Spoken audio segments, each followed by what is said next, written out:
हाँ दर्शक बंधु आईआरसीटीसी रे गोटे दिन में केते टंकार टिकेट बिक्री करती सरकार। भारतर लक्ष लक्ष लोकों ପାଇଁ ट्रेन गुड़िक यात्रार एक जीवन रेखा विभिन्न राज्यर लोकों संजोग करिबारे भारतीय रेल गुरुत्वपूर्ण भूमिका ग्रहण करे। सही समय रे भारतीय रेल प्रजुक्ति विद्यार मध्य अग्रगति करिछि। आईआरसीटीसी रो एक शुभारंभ भारतीय मानक ट्रेन टिकेट बुक करिवार पद्धति रे यथेष्ट परिवर्तन आनिछि।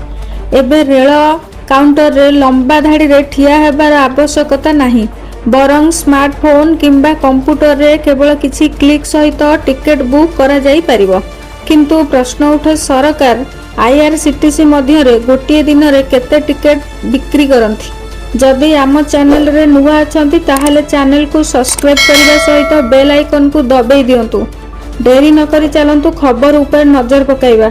रेल मंत्रालय तथ्य अनुसार आईआरसीटीसी प्रतिदिन 1.3 रु 1.4 मिलियन ट्रेन टिकेट बिक्री करे। तथापि पर्वपर्वाणी एवं छुट्टी दिन भली व्यस्तबहुल यात्रा ऋतु रे एही संख्या बहुत वृद्धि पाए। 2025 और 26 आर्थिक वर्षर प्रथम त्रैमासिक रे एप्रिल रु जून पर्यंत आईआरसीटीसी प्रतिदिन हाराहारी 1.388 मिलियन टिकेट बुक करिथिला। यात्री भार